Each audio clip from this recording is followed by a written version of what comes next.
제가 여태껏 말씀드린 6가지 항목을 철저히 이해하고 실천한다면 최적의 수면 상태, 이어서 낮 동안의 극강의 학습 효율과 업무 효율을 낼 수 있게 됩니다. 안녕하세요, 연수남이에요. 현직 전문의예요. 인생의 3분의 1을 차지하는 수면, 혹시 아무렇게나 방치하고 있지는 않으신가요? 이 수면을 어떻게 관리하냐에 따라 하루의 활력, 학습 효율, 감정 상태, 나아가 질병과 최종 수명에까지 엄청난 영향을 미치게 되는데요. 앞으로 수면에 있어 문제가 조금이라도 발생하면 언제든 다시 돌아와서 복습해주시고 오랫동안 함께하고 싶은 가족, 애인, 소중한 친구들에게 꼭 공유해주세요. 오늘 말씀드릴 내용은 다음과 같은데요. 1번부터 6번까지 그 내용이 유기적으로 연결되어 있고 한 파트라도 제대로 숙지하지 않고 넘어가면 다음 내용을 제대로 이해할 수 없기에 중간에 건너뛰지 말고 반드시 끝까지 집중해서 봐주세요. 그럼 바로 들어가 볼게요. 첫 번째로 여러분이 자야 하는 명백한 이유인데요. 그 해답은 수면의 단계에서 찾을 수 있습니다. 다소 이론적인 내용이지만 최적의 수면 관리를 위해 반드시 짚고 넘어가야 할 부분입니다. 사람의 수면은 크게 논렘 수면과 렘 수면으로 나눌 수 있는데요. 여기서 렘이란 래피드 아이 무브먼트의 약자로 눈은 감고 있는데 그 안의 눈동자는 탁탁탁탁 빠르게 움직이는 상태를 말합니다. 논렘은 이 움직임이 없는 거겠죠? 논렘 수면은 다시 3단계로 나뉘는데요. 1단계는 가장 얕은 잠을 의미하고 이때 누가 말을 걸면 자면서 대답하는 경우가 있는데 바로 1단계 중인 걸로 보시면 됩니다. 핵심은 최적의 수면을 위해서는 이 1단계가 전체 수면에서 10% 이하를 차지해야 하지만 많은 수면 방해 요인들이 이 1단계를 길게 만든다는 점입니다. 2단계 정도 되면 사람이 진짜 잤다고 느끼는 진정한 잠이라고 할 수 있고 심장 박동이나 호흡이 일정해지는 단계입니다. 흔히 수면제를 먹거나 술을 먹었을 때 잠이 잘 든다고 느끼는 게 1단계를 빠르게 뛰어넘어 바로 2단계로 진입하기 때문이죠. 3단계로 넘어가 볼까요? 3단계는 굉장히 깊은 잠을 말하고 진정으로 몸이 회복되는 단계입니다. 안타깝게도 나이가 들면서 수면을 방해하는 음식 섭취 시 수면 질환이 생길 때 가장 먼저 없어지는 단계이기도 하죠. 건강한 수면을 위해 3단계는 최소 10%는 확보해 주어야 합니다. 3단계까지의 논렘 수면이 육체의 피로를 회복해주는 단계인데요. 그럼 정신은 어디서 회복될까요? 예상하셨겠지만 논렘 수면에 이어 나타나는 렘 수면 단계입니다. 렘 수면은 꿈을 꾸는 잠이라고도 표현되며 3단계 수면과 더불어 기억력 회복에 가장 중요한 단계입니다. 바로 전날 공부한 내용을 해마라고 하는 뇌의 기억력 저장 장소에 저장시켜 장기 기억으로 가게끔 하는 단계인데요. 수험생들 보고 충분한 수면을 취하라고 하는 이유가 컨디션 관리를 위한 측면도 있지만 이 장기 기억에 필요한 수면의 단계를 반드시 거치게 하기 위함도 있습니다. 이렇게 논렘 수면부터 렘 수면까지를 수면의 한 사이클이라 부르고 보통 내 5번 사이클이 반복되는 게 정상적인 성인의 수면 단계라고 할 수 있습니다. 수면 초기에는 3단계가 많고 후반에는 렘 수면이 많아지기 때문에 공부한 내용을 장기 기억으로 넘기기 위해 반드시 충분한 수면을 취해야 되는 이유가 이 논리대로 설명이 됩니다. 여기까지 잘 따라오셨나요? 어려운 내용은 모두 끝났고 이제 쉽게 이해될 내용들만 남았습니다. 그럼 사람은 하루에 몇 시간을 자는 게 정답일까요? 이는 나이에 따라 사람에 따라 다른데요. 보통 청소년기는 9시간, 성인은 7.5시간 정도를 말합니다. 하지만 더 정확한 정답은 같은 성인이라도 개인마다 다르다입니다. 각 개인에게 필요한 수면 시간은 이미 유전적으로 정해져 있는데요. 가령 역사적으로 10시간 이상은 자야 한다고 했던 아인슈타인 같은 사람을 롱슬리퍼, 에디슨같이 하루에 4시간 미만을 자도 괜찮은 사람을 숏슬리퍼라고 부릅니다. 제가 자주 애용하는 신발은 삼선 슬리퍼입니다. 그럼 본인이 롱 슬리퍼에 가까운지 숏 슬리퍼에 가까운지 판단은 어떻게 하는 걸까요? 그건 사실 본인이 가장 잘 알고 있습니다. 몇 시간 정도 잤을 때 아침에 힘들지 않고 낮에 졸리지 않다는 걸 직감적으로 아는 것이죠. 하지만 더 디테일하게 본인의 적정 수면 시간을 측정하는 노하우가 있는데요. 그건 조금 뒤쪽에서 설명드리겠습니다. 어쨌든 적절한 수면 시간을 챙겼을 때 기억력과 학습 효율은 최대화, 육체적인 피로감 및 각종 질환을 최소화할 수 있는데요. 개인에게 필요한 시간을 7.5시간 정도로 가정했을 때 비만지수, 당뇨, 심근경색 등의 관상동맥 질환, 우울증, 사망률이 정도의 차이는 있지만 V자 형태의 그래프를 취합니다. 특히 수면 시간이 부족할 때 오히려 과도할 때보다 비만지수를 포함하여 그 악영향이 더 큰 영향을 볼 수 있습니다. 방금 설명드린 수면 시간과 더불어 지금부터 설명드릴 수면의 질, 수면 시간대가 건강한 수면을 결정하는 3대 요소입니다. 수면의 질은 말 그대로 같은 시간을 잤을 때 얼마나 효율적으로 자냐를 말하는데요. 수면의 질을 떨어뜨리는 요소는 다시 다음과 같이 나눌 수 있습니다. 첫째, 술과 카페인. 둘째, 통증 장애. 셋째, 수면무호흡증 및 코골이. 넷째, 우울증 및 정신장애. 다섯째, 적절하지 못한 빛 관리. 술부터 살펴보면 알코올 섭취 시 숙면을 취한다고 착각하시는 분들이 계신데 이는 사실 우리가 속고 있는 겁니다. 알코올은 논렘 수면의 1단계를 뛰어넘고 바로 2단계로 넘어가게 해서 잠이 잘 드는 것처럼 느끼게 합니다. 하지만 동시에 3단계도 없애버려 가장 핵심적인 신체의 회복 과정이 사라지는 것이죠. 술을 먹고 자면 다음날 계속 피곤한 이유가 이렇게 설명이 되는 거죠.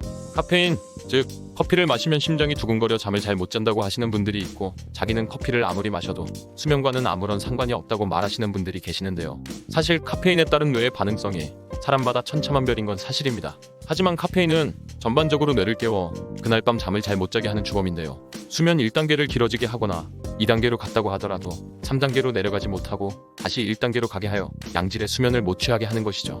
이는 곧 선잠 잔 것 같은 느낌, 잠을 잘 못 잔 것 같은 느낌을 들게 합니다. 그래도 커피 없이 살기 힘들다 하는 분들은 어떻게 섭취해야 하는지를 뒤쪽에서 설명드릴게요. 하루 종일 고개를 숙이고 안 좋은 자세로 공부하는 학생 및 직장인들, 결국 목, 어깨, 허리, 턱관절 등의 만성적인 통증 장애로 발전하기도 하는데요. 만성 통증이 심해지면 잠을 자는 순간에도 계속되어 그 통증 때문에 잠을 깨기도 하고, 잠을 충분히 자지 못하니 몸의 회복이 충분히 되지 못해 그 만성 통증 장애가 더 심해지는 악순환으로 발전하기도 하죠. 핵심은 이 통증과 불면의 사이클을 끊는 것인데, 곧 수면 관리편에서 설명드리겠습니다. 수면무호흡증 및 코골이, 우울증은 분명히 수면에 악영향을 미치는 질환이지만 다 다루기에는 영상이 너무 길어질 것 같아 생략하겠습니다. 분명한 건 본인이 느끼건 주위에서 관찰했건 이 질환들은 반드시 치료가 돼야 건강한 수면을 유지할 수 있다는 점입니다. 적절하지 못한 비 관리는 분명 수면의 질을 떨어뜨리는 명백한 요인인데요. 곧 자세히 설명드릴게요. 수면 시간대로 넘어가 봅시다. 어쩌면 앞에 두 요인보다 중요할 수 있는데요. 우리 몸의 모든 부위는 생체 시계를 갖고 각자의 리듬에 따라 움직이게 됩니다. 이 리듬이 규칙적으로 활동할 때 가장 최적의 성과를 내는데요. 가령 위장관이 하는 소화기능, 간이 하는 해독작용 등이 있겠죠. 근데 이 생체 시계를 전체적으로 컨트롤하는 게 뇌인 것이고, 이 자체의 효율성을 높이는 게 결국 규칙적인 기상과 취침인 겁니다. 즉, 규칙적인 수면에 규칙적인 식사 시간까지 동반이 되었을 때 각 시간대별로 적절한 혈압, 각성도, 근력 및 심혈관의 기능, 호르몬 분비 정도가 다르게 조절이 되면서 건강한 신체가 유지되는 것이죠. 하지만 불규칙한 수면 및 생활 습관을 가진 사람은 이런 주기가 사라지고 하루 종일 멍하거나 근육에 활력이 떨어져 몸 안에 문제가 하나하나씩 쌓이기 시작합니다. 이는 뇌 건강, 정신장애, 심지어 세포 유전자 레벨까지 영향을 주어 암까지도 갈 수 있다는 게 요즘 연구 결과예요. 규칙적인 수면 시간대를 지키는 게 굉장히 중요하다는 것 잘 알겠죠? 그럼 내가 현재 최적의 수면을 취하고 있는지 판단하는 법으로 넘어가 볼까요? 보통 성인 기준 필요한 수면 시간은 7시간 반 내외라고 말씀드렸지만 개인마다 편차가 있다고 했죠. 본인이 유전적으로 조금만 자도 되는 사람인데 억지로 7시간 이상을 잔다면 그만큼 공부 시간을 빼앗기는 거고, 반대로 본인이 8시간 이상 자야 되는 사람인데 7시간만을 잔다면 만성적인 심신의 피로에 시달릴 수 있는 거죠. 직관적으로 이 적합한 시간이 파악이 안 되는 경우 2주에 걸쳐 수면 일지를 써보는 건데요. 하루에 30초만 투자하세요. 방법을 설명드리면 메모장에 날짜를 쓰고 바로 전날의 수면 시간과 그날 하루의 컨디션을 숫자로 적어보는 겁니다. 여기서 컨디션이라 함은 기상시 개운함 정도, 낮에 졸린 정도, 깨어있을 때 전반적인 상태를 종합해서 나름대로 본인의 기준대로 점수를 부여하면 되는 겁니다. 이 숫자들을 스스로 분석해보면 본인에게 적합한 수면 시간을 파악할 수 있는 거죠. 여기에 조금 더 디테일하게 분석하고 싶다. 그렇다면 수면 시간을 세분화해서 취침 시간과 기상 시간, 컨디션에 추가해서 학습 효율까지도 본인이 느끼는 점수를 적고 비교해보는 겁니다. 컨디션이 조금 떨어지더라도 학습 효율에 큰 차이가 없는 구간에서는 적어도 수험 기간에 있어서는 약간의 잠을 공부에 더 양보할 수는 있는 것이죠. 그럼 최상의 수면 컨디션으로 건강뿐만 아니라 성적을 극대화시킬 수 있는 수면관리 비법으로 넘어갈까요? 이 파트는 이상적인 수면관리와 수험생 및 직장인의 현실적인 수면관리법을 같이 언급하겠습니다. 첫째, 규칙적인 운동. 주 5회 이상, 초저녁에 하는 30에서 60분 정도의 고강도 운동입니다. 하지만 수험생이나 바쁜 직장인이 이 모든 조건을 맞춰서 운동하기 쉽지 않은 것도 사실입니다. 그런 방법은 간단하죠. 이 중에서 몇 가지 조건을 타협하는 거예요. 가령 초저녁이 힘들다면 아침 시간에, 고강도 운동이 힘들면 가벼운 조깅이나 빠른 걷기로 대체하기, 주 5회가 힘들면 주 3회라도 하기. 적어도 아예 안 하는 것보다는 이런 식으로라도 하는 게 건강한 수면을 위해 훨씬 좋다는 걸 꼭 기억해 주세요. 둘째, 빛 조절 관리하기. 수면 시간대와 관련하여 건강한 생체 리듬을 확립하는 데 도움을 줍니다. 기상 직후 30분 동안 매우 밝은 빛에 우리 몸을 노출시켜줍니다. 베란다가 있다면 나가서 해를 5분만이라도 보는 것도 좋습니다. 당연히 눈에 손상이 가지 않게 주의하시고요. 다시 들어와서 활동을 시작해주면 되는데 몸이 힘들면 조금 쉬었다가 해도 좋습니다. 뭐라고? 몸이 너무 힘드니 침대에 다시 누웠다가 시작하면 안 되냐고? 장난 지금 나랑 하냐? 낮으로 넘어갑시다. 공부하거나 작업하는 공간은 밝은 조명 아래서 하는 것이 좋고, 점심 식사 후에는 2-30분 정도 어두운 조명 아래서 낮잠을 자는 것은 효과적인 수면 관리법 중 하나입니다. 그리고 저녁 식사 후 해가 지면 자기 전까지 어두운 조명으로 유지해주세요. TV 보기나 스탠드 아래에서 공부하는 빛 정도는 다 좋습니다. 다만 외부에 있는 간접 조명은 두꺼운 커튼으로 가리고 천장불은 아예 끄거나 어두운 주황색 불로 바꿔주는 겁니다. 하지만 학교나 학원에서 공부를 하는 수험생들은 환경적으로 안 되는 부분도 분명 있을 겁니다. 이때는 기상 직후 강력한 빛 노출 또는 귀가 후 빛 제한 등 지킬 수 있을 만큼만 실천해 줍시다. 셋째, 수면 시간대 및 생체 리듬을 더 확고히 하는 방법. 규칙적인 식사 시간 확보 및 기상 시간 일정하게 하기입니다. 주말에 공부를 늦게까지 하거나 친구들과 늦게까지 논 경우 다음날 늦게 일어나는 경우가 많죠. 하지만 수면 위생 관점에서 봤을 때 취침 시간은 변해도 일정한 기상 시간은 유지하는 게 굉장히 중요합니다. 그럼에도 일주일 내내 공부와 업무로 피로가 쌓였다면 일요일 하루만 4시간 더 몰아 자는 것보단 토요일, 일요일 각 2시간씩 나눠서 더 자는 식으로 적절하게 분배하는 전략도 좋은 방법입니다. 넷째, 음식 조절. 취침 4시간 전부터 금식하기입니다. 심지어 이때부터는 수분 섭취도 최소한으로 해주세요. 이때 마신 물이 소변을 보고 싶게 만들어 숙면을 방해합니다. 술, 담배는 최대한 피해주는 게 좋고요. 불면 증상이 있으면 커피도 끊는 게 좋습니다. 카페인을 끊으면 당연히 처음에는 낮에 더 졸릴 수 있지만 2주만 딱 참고 끊으면 건강한 수면 패턴으로 돌아올 수 있습니다. 하지만 마시고 싶다면 오전 10시 전에 마시는 걸 추천드립니다. 수면에 도움을 주는 음식이 있을까요? 많은 속설과 달리 바나나나 따뜻한 우유가 크게 숙면에 도움을 주지는 않습니다. 먹어야 될 음식보다 먹지 말아야 되는 음식과 시간대에 더 집중해주세요. 다섯째, 통증 조절. 아까 만성적인 통증은 수면을 방해한다고 했죠. 사실 통증의 정확한 원인을 파악하고 병원에서 적극적인 치료를 받는 게 정답이지만 수험생들은 시간 여건상 그게 안 되는 경우가 많습니다. 그런 경우는 적어도 꾸준한 스트레칭만으로도 만성적인 근육통은 어느 정도 컨트롤이 가능합니다. 목, 어깨 및 등, 허리에 좋은 스트레칭 루틴은 제가 고정 댓글란에 링크 달아 놓을 테니 꾸준히 쉬는 시간마다 실천해보세요. 제가 실제로 효과도 봤고 많은 만성 근육통 환자분들에게 권하는 루틴 영상들이니 믿고 실천해주세요. 여섯째, 불면증 관리. 불면증이 있는 분들은 일찍 자려고 침대에 눕는 경우가 있는데 더 잠 안 오죠. 오히려 그 반대로 해야 합니다. 의학적으로 불면증이 있는 환자는 전체 수면 시간의 80% 정도로 제한하라고 말합니다. 오히려 더 늦게 자려고 하고 제가 언급한 수면관리 루틴을 반복하다 보면 생체 시계가 다시 세팅되면서 건강한 수면 건강을 되찾을 수 있습니다. 하지만 이렇게 해도 안 된다면 전문의의 도움을 받는 게 좋겠죠. 불면증은 보통 정신건강의학과 전문의를 찾으시면 됩니다.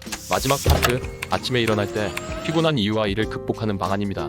사실 아침에 일어났을 때 피곤하고 기분이 좋지 않은 건 우리 뇌가 스트레스로 하여금 몽롱한 의식을 맑게 해주는 일종의 장치인 겁니다. 또한 코르티솔이라는 스트레스 호르몬이 기상시 농도가 증가하여 우리 몸을 각성 상태로 만들어 하루를 시작하게 만들어주는 거죠. 여기서 재밌는 사실은 일찍 일어나려는 의지가 이 호르몬 분비에 영향을 준다는 것이 연구 결과를 통해 밝혀졌다는 점입니다. 가령 난 다음날 6시에 꼭 일어나야 해 하고 잠든 경우 실제로 알람 울리기 직전에 눈이 번쩍 떠진 경험이 한 번쯤은 있으실 텐데요. 이런 뇌와 호르몬의 특성을 방금 알려드렸으니 의지력을 갖고 일어나는 훈련을 하는 겁니다. 하지만 오랜 기간 의지력만으로 안 된다면 그건 수면 시간과 질의 문제는 없는지 점검해 봐야겠죠. 그 밖에 보조적으로 도움이 되는 방법으로는 알람을 침대에서 멀리 두기, 알람 옆에 물통 놓아서 알람 끄면서 물 마시기, 수면 주기에 따라 얕은 수면일 때 눈을 뜰 수 있도록 취침 또는 기상 시간을 정해주는 웹사이트, 어플 활용하기 등이 있는데 어플 및 사이트는 각 개인마다의 수면 주기 차이는 반영하지 못한다는 점, 웨어러블 스마트워치 같은 경우 총 수면 시간 및 수면 효율이 다소 높게 측정되고 수면 분석의 디테일이 떨어질 수 있다는 점은 참고하셔야 합니다. 이는 국내 최고의 대학병원 수면 전문 교수님한테 직접 문의하고 답변받은 내용입니다. 하지만 고정 댓글란에 사이트 및 어플 링크는 적어 놓을 테니 참고해보시고 본인에게 효과가 있다면 잘 활용하시면 되겠습니다. 그리고 다 떠나서 침대에서 나오기 힘들다면 침대에서 정신이 들 때까지 그 시간마저 공부에 활용하는 수면 공부법을 활용하는 것도 좋습니다. 제가 수석 졸업할 수 있게 만든 결정적인 공부법 중 하나죠. 제가 여태껏 말씀드린 6가지 항목을 철저히 이해하고 실천한다면 최적의 수면 상태, 이어서 낮 동안의 극강의 학습 효율과 업무 효율을 낼 수 있게 됩니다. 근데 당장 내일이 시험인데 공부해 놓은 게 하나도 없다고요? 그래도 수면 건강 챙겨야 하니까 지금 자야겠다고요? 안 됩니다. 제가 여태껏 말씀드린 수면 관리는 장기 시험에서 활용하는 겁니다. 중간, 기말 등 단기 시험에서 공부한 게 없다면 수면 건강은 개나 줘버리고 벼락치기 공부법 들어가야 합니다. 저는 벼락치기 공부법을 다룬 적이 없는데 연수남 연관 검색어에 뜨더군요. 그만큼 수요가 많다는 거겠죠. 그래서 준비해봤습니다. 벼락 맞은 것처럼 짜릿하게 역전할 준비가 되었다면 구독과 좋아요, 알림 전체 설정하고 기다려주세요. 감사합니다. 당당.